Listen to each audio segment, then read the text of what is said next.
This episode of Fern and Friends is presented in partnership with Hey Design Guy and Dominion Designs and Media. Welcome back to another edition of Fern and Friends. Today's guest is special in more ways than one. She's an executive in healthcare technology, and just as importantly, she's a mom navigating the real-time journey of raising a college student chasing a big dream of becoming a commercial pilot while applying for scholarships to help fund that future.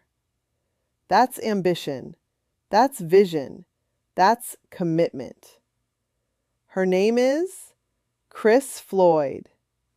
Hey, Tyrone, what can you share about our next guest, Chris Floyd? All right, Fern, let's get things moving. I've been doing some deep diving into our guest, Chris Floyd, checking out her latest work and professional milestones over on LinkedIn. I think I've got a great roadmap for our conversation. Let's dive in. Today's guest is someone who knows how to lead in rooms where technology, regulation, and real people's lives all intersect. Chris Floyd is a seasoned healthcare technology executive who's built her career turning complex IT systems into solutions that actually work, for teams, for organizations, and for communities. She's led enterprise initiatives, guided cross-functional teams through change, and built a reputation as a steady, thoughtful leader who brings people along with her. And today, she serves as Executive Director of IT Government Programs at Blue Cross and Blue Shield, where she helps oversee the technology powering critical government healthcare programs.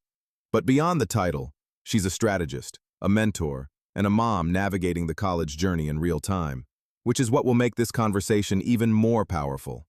How does that sound, Fern? Thanks, Tyrone, for that great introduction of Chris.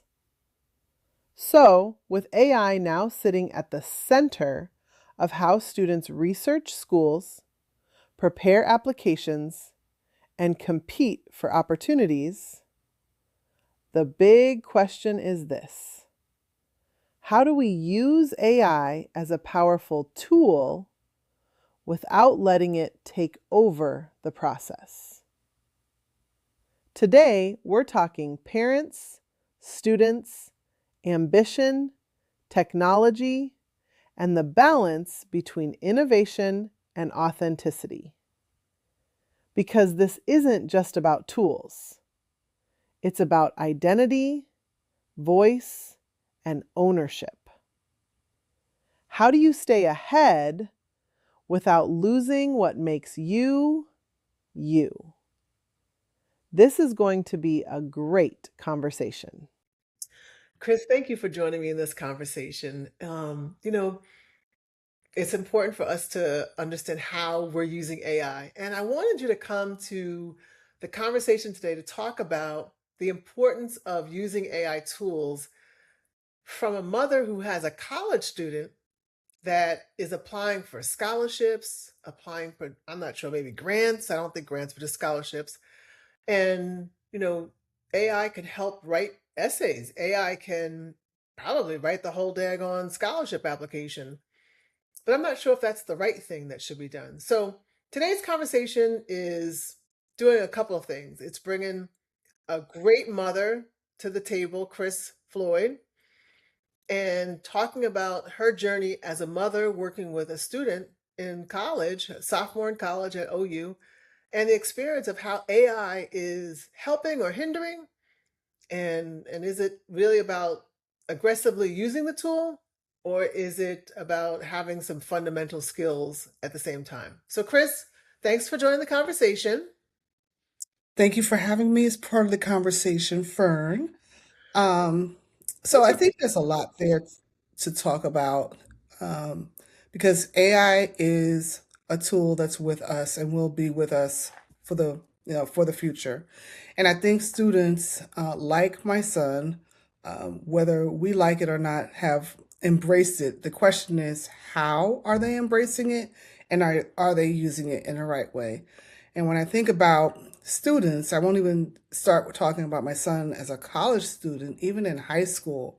Um, I think the opportunity is around using the tool smartly, using it strategically, and using it to augment what they're doing and their learning And I think you and I had a conversation about a month ago, and I appreciated where you were coming from, where you're like, you've got to use AI in every single thing that you do, everything, you know. And I think about the students, and I'm like, okay, I understand that perspective, but our students still are working through whether they're in high school, whether they're in elementary school, whether they're in middle school, even college. Um, they are working through some fundamentals in their learning that they have to still master and make sure that understanding core topics, that they've done the research, they know how to do research, they know how to employ critical thinking, they know how to challenge assumptions, Right. right? Not just take something at face value and just say, oh, well, Google told me or ChatGPT told me. And then also, they have no idea about these tools that also can have bias built within them. They don't know what to look for. So, when my son actually was getting ready to apply for colleges, not even scholarships, colleges. He started, had all these, it's very daunting for a kid, right? You've got all these schools, you can use the common application that is there that can be sent to multiple schools, and you've got all these essays and questions that you have to answer. So it's daunting. But they say, okay, well, I'm going to use Chat GPT to help answer this question. And I remember looking at my son's essays questions and looking at it, I said, okay, well, show me your essays because I know it's challenging. Show me your essays and what you've written. And I looked at it, and I read this, and I read it back to him. I said, now, did you write Right. this? Like, Who say this? because this doesn't sound like you. I know it's in the context of what you've written, but you know that look. Like, did you do this? And so, So much goes into a look. And if you're a Black mother, there's just so much that goes. 1,000 words can go into a look. exactly. So, and so he sat back and he said, "Well, I just took the question and I threw it to Chat GPT."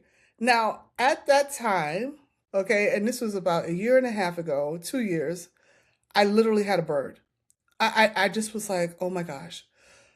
And one would say that, okay, you're not embracing the technology. It's like, no, you have to start with your own thinking first, right? And get your thoughts on paper. And I certainly understand that you can get stuck, right, in starting that first draft, but take your own thinking. Now, using ChatGPT and using any of the different AI tools.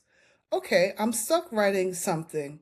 Hmm, what are some other ways that I can talk about this topic? Mhm. Now start leveraging the tools to say, I want to amplify my story or my message.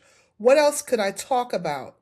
Please don't have it write it for you, Right. but use the tool to stimulate thought, to stimulate your creativity, to stimulate what are some other angles that I might not have thought about that I can weave into my college application, my scholarship application. So do you Uh, think there's an over reliance that the students now are just over relying on ChatGPT and Claude and Perplexity? well, I don't know if there's an over reliance, and I haven't done a formal poll of all students, but there's just a known concern out there amongst parents and teachers around just cheating, right? Okay. And just having an AI tool write your essay or write your paper for you. And so even during 11th and 12th grade or all throughout high school, those teachers have tools to run your essays and your content through plagiarism, checks and AI checks. So it's about teaching your students, let's be smart about how to use the tool, help you enhance your creativity. Yes, it can help, AI is an accelerator, get that. But, while you're in high school and college, you still have to anchor to the fundamentals that you have to understand and know your content. As you know, my son, your nephew, um, Is he my it nephew? Oh, yes, he's your nephew. Are we related? Oh, yeah. Oh, Okay. our users, our Oh, listeners. This oh, happens okay. to be my ever-loving sister, Chris Floyd. You don't see the resemblance? I mean, like, look at those cheeks.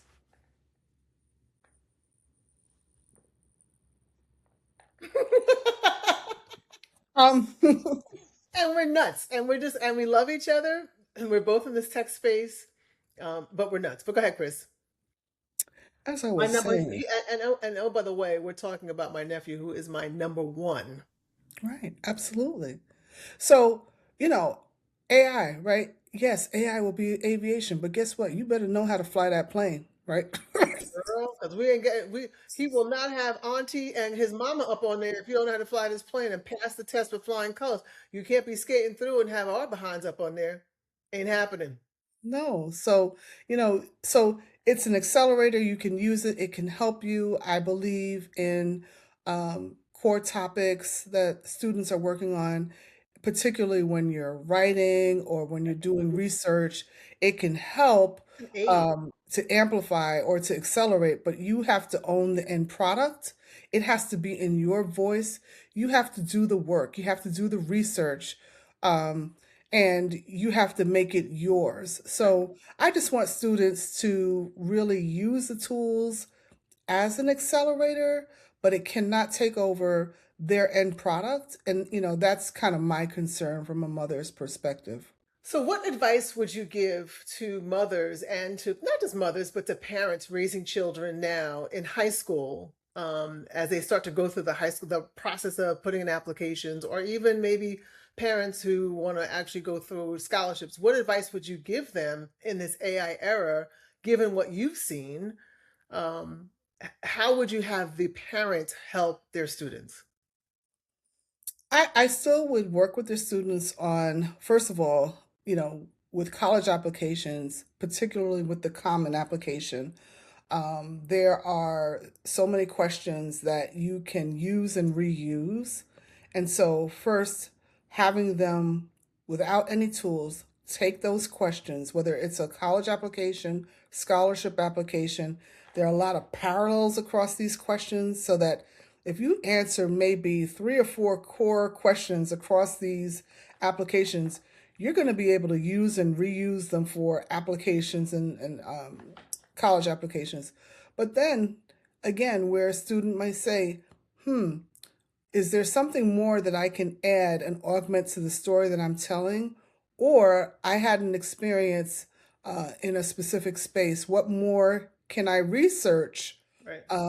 and use AI to find what are topics related to my topic that I might research and then think about that and then weave that into my answer or my essay to just make it stronger. It's about how can you use the tool to make your response and your story back stronger, but it must be in your voice. So if something comes back, if you are a student and maybe you're not using these large words and Right. talking like you are a Harvard scholar, your essay can't sound like a Harvard scholar, right? And that's not minimizing your capabilities or abilities, but it must sound like you. And I think parents need to be able to take that critical eye and then test it with their students and say, okay, you know oh, that's great content. How did he use it? How does she use it? Does it sound like them? And I think Those also, are the I'm sorry, go ahead. those are the pointers I would share for parents. So, 2 years from now, what do you think is going to be different in this process? Do you think that, well, yeah, what do you think will be different for this college students using these tools? Hmm. Further embedded, or Say that again. will they be further embedded into the capabilities, into the learning, or will they? I do, and I think the tools will actually help them find better sources Right. of to augment what they're writing about. I think it should help. It should help them fact check. Information is that factually accurate. It should help them amplify. Hey, what are some metrics or statistics that can help me with what I'm sharing? So I feel like it will continue to help accelerate learning, but I always want students to still make sure that they study and learn the core content. So I just continue to see it as an accelerator Right. in providing information that might have taken you a long time to Right. find. Yeah. I think the time in the library is accelerated because you have access to so much more content than you would have traditionally had 10, 15 years ago. But you still have to Where you sift. would have to find, you'd have to search and find it. Now it's Now it's right at at your your feet. fingertips, right?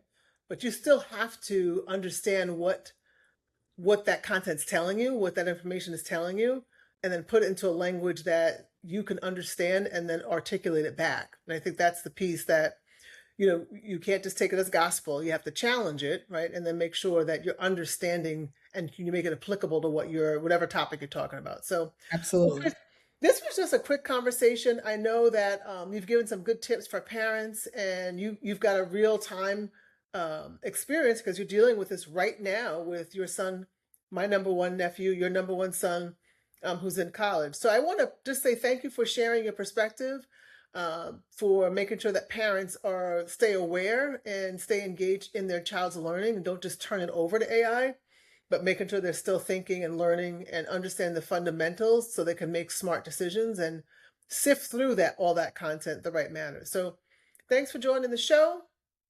Thanks for having this conversation. Coffee. I'll take a cup of coffee. If you ever want to meet for Starbucks, I'm available. Okay, all right. Well, you know what? Right now I'm drinking water, but I've got my hand bottle of Aquafina. And, But I would be and happy. Oh, okay. You have your mug. Love your life. Live your life. Love your life.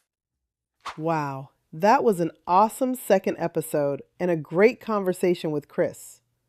So, Tyrone, how would you summarize and recap the conversation? All right, let's bring this home. If there's one thing Chris made clear today, it's this. AI is a powerful tool, but it is not a substitute for thinking. It should accelerate your ideas, not replace your voice. Second, fundamentals still matter. Whether you're writing a scholarship essay or training to fly a plane, you've got to know the core material.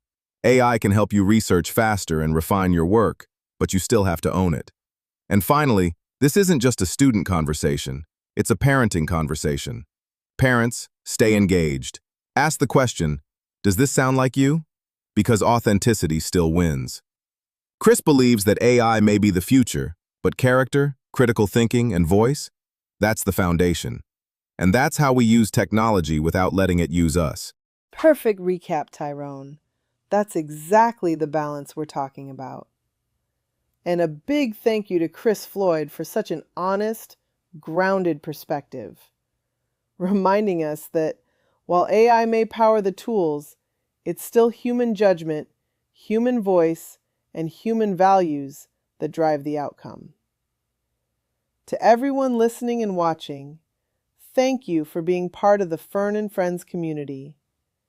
If this conversation sparks something for you, keep it going. Join us at Fern and Friends across all social platforms and share how you're navigating AI in your world. Until the next episode, stay curious, stay thoughtful, and we'll see you soon.